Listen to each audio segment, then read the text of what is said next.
जय हिंद दोस्तों। 3 अप्रैल 2026 विशाखापट्टनम। इंडिया ने एक पावरफुल मैसेज भेज दिया है दुनिया को। ना कोई लाउड अनाउंसमेंट, ना कोई हाइप, लेकिन इंडियन ओशन में गेम चेंज हो चुका है। आईएनएस तारागरी अब ऑफिशियली इंडियन नेवी का हिस्सा है। और ये एक वारशिप नहीं है, ये एक वार्निंग है।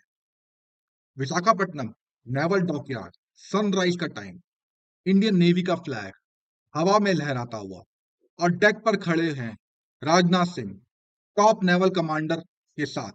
आईएनएस तारागिरी को फॉर्मली इंडियन नेवी में कमीशन किया गया। प्रोजेक्ट 17A का फोर्थ स्टेल्थ फ्रिगेट और ईस्टर्न फ्लीट का नया हंटर। 6,670 टन स्टील नहीं, स्ट्रेटेजी का वेट है ये। आईएनएस तारागिरी एक स्टेल्थ फ्रिगेट है, मतलब रडार पर कम दिखता है लेकिन अटैक फुल पावर से करता है। इसके पास है supersonic surface to surface missile, medium range surface to air missile system, advance anti submarine warfare suite, और सब कुछ कंट्रोल होता है एक इंटीग्रेटेड कॉम्बैट मैनेजमेंट सिस्टम से। मतलब एक ही सिस्टम डिसाइड करेगा कब डिटेक्ट करना है और कब डिस्ट्रॉय। इस शिप का सबसे बड़ा स्ट्रेंथ इसका वेपन सिस्टम नहीं है, इसका ओरिजिन है। 75% indigenous content, built by Mazagon Dock Shipbuilders Limited Mumbai, और 200 प्लस एमएसएमई ने कंट्रीब्यूट किया है। यह सिर्फ एक वारशिप नहीं है, ये इंडिया का डिफेंस इकोसिस्टम है जो खुद को बिल्ड कर रहा है। सबसे इंपॉर्टेंट सवाल, आईएनएस तारागरी का रियल इंपैक्ट क्या है? चाइना एग्रेसिवली एक्सपैंड कर रहा है इंडियन ओशन में, ports, bases, submarine, Gwadar, Djibouti और स्ट्रिंग ऑफ पर्ल स्ट्रेटेजी। लेकिन प्रॉब्लम क्या है चाइना के लिए? इंडिया ओशन इंडिया का बैकयार्ड है, और तारागरी जैसे स्टेल्थ फ्रिगेट्स चाइनीज सबमरीन को डिटेक्ट और ट्रैक करने के लिए स्पेशली डिजाइंड है। चाइना की बिगेस्ट स्ट्रेंथ क्या है? उसकी सबमरीन फ्लीट।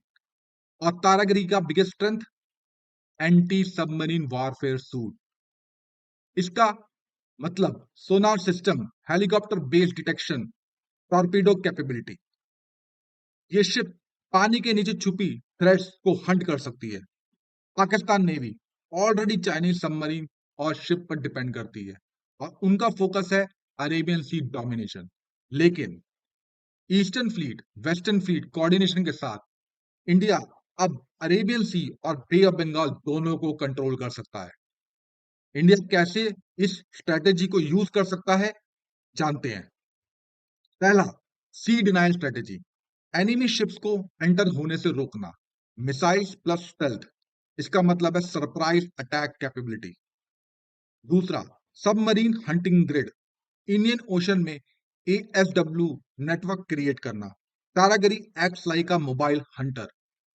तीसरा, escort for aircraft carriers, aircraft carrier vulnerable होते हैं सबमरीन्स के अगेंस्ट, तारागरी उनका शील्ड बन सकता है।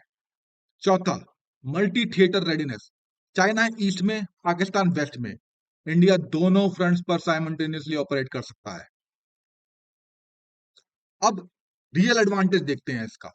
75% इंडिजिनियस डिपेंडेंसी कम, faster repairs and upgrades in India, lower long term cost to imports, MSME ecosystem boost, defence economic growth. थोड़ा और डिटेल में समझते हैं। लगभग 150 मीटर तक का स्टेल्थ डिजाइन, कंबाइंड डीजल और gas plant for high speed, super rapid gun mount, AK-630 weapon, Kavach anti missile decoy system, indigenous rocket launcher. ये सिर्फ मिलिट्री पावर नहीं है, इकोनॉमिक प्लस टेक्नोलॉजिकल इंडिपेंडेंस भी है। आईएनएस तारागरी का मतलब क्या है? इंडिया अब सिर्फ रिएक्ट नहीं करता, इंडिया प्रिपेयर करता है। इंडियन ओशन में गेम शिफ्ट हो रहा है, और मैसेज क्लियर है। अगर तुम सरफेस पर हो या पानी के नीचे, इंडिया तुम्हें देख रहा है। अगर आपको ऐसे ही रियल डिफेंस एनालिस्ट चाहिए, लाइक करो, शेयर करो और सब्सक्राइब करो।